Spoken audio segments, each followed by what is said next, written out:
Hi, welcome to Film Files. Today I wanted to talk about Mother's Instinct. The reason I wanted to watch this film is I was intrigued that this film was distributed by Neon. It had two of the biggest name Hollywood actresses in it, and it is a thriller, which is a genre that usually does well in theaters. But for some reason, it did not release in theaters and got a direct streaming distribution. So that made me curious as to why that might be the case. So I thought, let me watch it and try to understand. The reason that I think this film doesn't work is because the writing is trying to be too by the book. I know that this screenplay is based off of a book called Mother's Instinct, and since I haven't read the book, I can't really comment on the book, but I can understand that it might work significantly better as a book than a screenplay. There are a variety of issues with the screenplay. It's trying to set up too many things in the classic Hollywood by the book, save the cat type of template. The first scene where all the characters are happy, they're too happy, the way the families are set up, they're too in love, trying to show us this perfect life. And because the life is so perfect, there must be a dark undertone, and that's not really what I saw. The reason I say that the issue is the writing is that the film is trying to be extremely perfect with every single character and how they sets them up. There is a scene in the beginning of the film where there's a party and the two kids run away with a box of cookies, and they're setting up a variety of things here. They're setting up the fact that Jessica Chastain is overly worried about her son. They're setting up the fact that the son is allergic to cookies. They're setting up the fact that Anne Hathaway's character is kind of relaxed about both their sons and she is more trusting of their kids.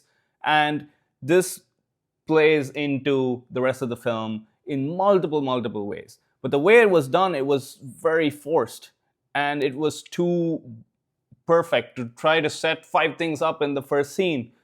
It's not actually required. There are things we can let the audience infer, but instead the writer and director, both of whom don't have the experience in feature films to trust the audience with the story, they go overboard where they portray all the character dynamics that they want to portray in the first sequence, and it's done in such a way that it's so in your face that it's kind of misses the point of the audience kind of going on the journey with them because they're being force-fed all this information. And eventually the characters' relationships deteriorate, which is textbook writing. You would set up the perfect family in the beginning and then slowly deteriorate the relationships like most horror movies do. In that sense, it's set up in a way a horror movie would be set up, where you have the families that are happy in the first scene and then slowly their relationships devolve.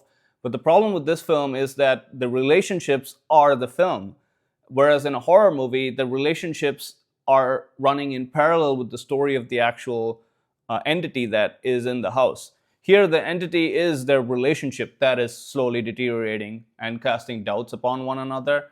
The audience knows a little bit too much to really be suspicious of this situation on how the twists and turns can affect these characters. We kind of see most of it coming because we're force-fed so much information that it is undeniable on how the movie would be moving forward.